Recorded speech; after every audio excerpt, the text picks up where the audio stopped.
छोटा सा numerical solve करते हैं। आप यहाँ पे लिखा हुआ देख सकते हैं, open flat belt drive connect to parallel shaft, और इन दोनों के बीच में डिस्टेंस कितना दे रखा है 1.2 मीटर, मीन्स x दे रखा है आपको, x की वैल्यू 1.2 मीटर। ठीक है। Driving and driven shaft rotates at 350 और 140 mm। ठीक है। तो ड्राइविंग शाफ्ट की RPM 350 है, ड्रिवन की 140। तो ऑब्वियसली जिसकी स्पीड ज़्यादा होगी वो छोटी होगी और जिसकी स्पीड कम होगी वो थोड़ा बड़ा होगा। ठीक है। तो इस तरह से पावर का ट्रांसमिशन हो रहा है। यहाँ पे लिख देते हैं ये N1 है, ये 350 है, और ये आपका N2 है, ये 140 RPM है। ठीक है। इसके बाद हाँ, और ये दिया हुआ है कि जो ड्रिवन पुली है मीन्स ये वाला। ठीक है। पहले मैं इसमें बेल्ट बना दे रहा हूँ, फ्लैट बेल्ट ओपन बेल्ट है, ये बेल्ट इस तरह से। ठीक है। और जो ड्रिवन पुली है ना, ये ड्रिवन पुली है, तो आपको D2 दे रहा होगा। D2 कितना दिया हुआ है 40 centimetre. The belt is thickness दे रखी है, T कितना दिया है 5 mm, और विड्थ दे रखा है 8 सेंटीमीटर। कोएफिशिएंट ऑफ फ्रिक्शन दिया हुआ है बेल्ट और पुली के बीच में 0.3। मैक्सिमम परमिसिबल टेंशन ये दे रखा है, मतलब F दिया हुआ है एक तरह से 140 newton per centimetre square. Determine the diameter of driving pulley, ये सारी चीज़ें डिटरमाइन करना है। ठीक है। तो ड्राइविंग पुली की डायमीटर तो बहुत आसानी से आ जाएगी, क्योंकि आपका क्या होता है N1/N2 क्या आता है आपका D2/D1। ठीक है। तो यहाँ से N1 की value 350, is it 350 also, okay 350। ठीक है। और N2 की वैल्यू कितने दे रखे हैं 140 इक्वल्स D2। हाँ, D2 40 सेंटीमीटर है और D1 आपको कैलकुलेट करना है। तो यहाँ से D1 इक्वल्स क्या आ जाएगा, क्रॉस मल्टीप्लाई हो जाएगा, ये ऊपर इधर पहुँच जाएगा, बाकी चीज़ें इधर आ जाएंगी। तो 40 × 140/350। ठीक है। इसको सॉल्व कर लेते हैं। तो 40 × 140 डिवाइडेड बाई 350, तो ये आ गया 16। तो D1 आ गया 16 सेंटीमीटर। ठीक है। अब आपको और क्या पूछा है इसमें,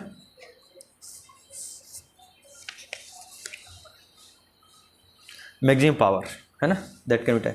तो पावर निकालने का फॉर्मूला क्या होता है, अभी हमने देखा था पावर निकालने का फॉर्मूला थोड़ी देर पहले। तो P इक्वल्स होता है आपका T1 - T2 × V वेलोसिटी। ठीक है। तो वेलोसिटी तो बहुत आसानी से निकल आएगा। वेलोसिटी क्या होता है V पाई dN/60।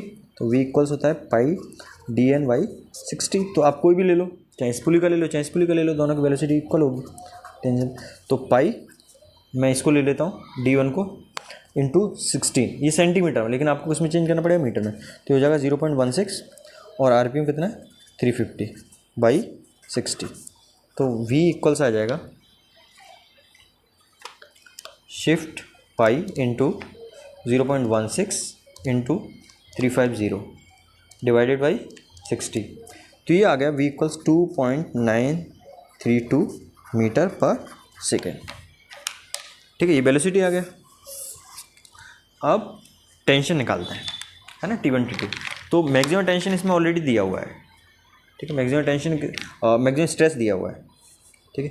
मैक्सिमम स्ट्रेस कितना है 140। अब इसमें एरिया का मैं मल्टीप्लाई करता हूँ, तो TM मैक्सिमम टेंशन, तो मैक्सिमम टेंशन कितना निकल आएगा, ये बेसिकली क्या हो जाएगा स्ट्रेस इंटू एरिया। तो TM इक्वल्स, इसको थोड़ा सा मैं इधर लिख देता हूँ, इसको बाउंड्री बना देता हूँ। स्ट्रेस कितना दिया है 140 न्यूटन पर सेंटीमीटर स्क्वायर। अब एरिया को मैं सेंटीमीटर स्क्वायर में लूँगा, तो एरिया क्या हो जाएगा विथ इंटू थिकनेस। तो ये 8 है, लेकिन ये mm में, mm को सेंटीमीटर चेंज करने के लिए 10 से डिवाइड कर दिया। तो ये आ जाएगा आपका 140 × 8 × 0.5। तो ये आ गया 560, है ना। ऑब्वियसली यूनिट क्या आएगी न्यूटन। अब यहाँ पे इसमें दिया हुआ है आपको जो सेंट्रीफ्यूगल टेंशन है, इसमें लिखा नहीं है लेकिन क्वेश्चन में उसमें बुक में दिया हुआ है। सेंट्रीफ्यूगल टेंशन आपको निगलेक्ट करना, निगलेक्ट सेंट्रीफ्यूगल टेंशन। ठीक है। तो ये तो मैं सेंट्रीफ्यूगल टेंशन को निगलेक्ट करूँगा, तो उस केस में क्या होगा, maximum tension in tight side के इक्वल होती है। ठीक है। तो यहाँ पे T1 आ गया, T1 कितना आ गया 560 न्यूटन। ठीक है, ये T1 की वैल्यू आ गई। अब आपको क्या निकालना है, T2 निकालना है। ठीक है, तो T2 निकालने के लिए आपको क्या करना पड़ेगा, ये फार्मूला यूज़ करना पड़ेगा। आपका एक फार्मूला होता है T1/T2 इक्वल्स ई म्यू थीटा। हाँ, लेकिन आपके पास म्यू है, थीटा नहीं है, तो सबसे पहले थीटा निकालना पड़ेगा।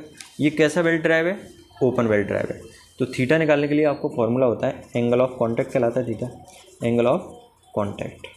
तो एंगल ऑफ कॉन्टैक्ट क्या होगा, थीटा इक्वल्स 180 - 2 अल्फ़ा, और इसमें साइन अल्फ़ा इक्वल्स क्या होता है आपका R1 - R2/x। ठीक है, तो साइन अल्फ़ा इक्वल्स R1 की वैल्यू है आपके पास, है ना, 40 सेंटीमीटर और 16 सेंटीमीटर, 40 और 16। तो ये 40 को हम लिख सकते हैं 0.4 और 16 को क्या हो जाएगा 0.16/x। तो सेंटर टू सेंटर डिस्टेंस दे रखी है, इसमें कितना डिस्टेंस दिया हुआ है, सेंटर टू सेंटर डिस्टेंस में दी हुई है आपका 1.2 मीटर। ठीक है, इन दोनों के सेंटर के बीच की डिस्टेंस कितना दिया हुआ है 1.2 मीटर। ठीक है, ये आ जाएगा अपॉन 1.2। तो इसको सॉल्व कर लेते हैं। तो यहाँ पे 0.4 - 0.16 डिवाइडेड बाई 1.2, तो ये आ गया। तो साइन अल्फ़ा आ गया आपका 0.2, अल्फ़ा कितना आ जाएगा साइन इनवर्स 0.2।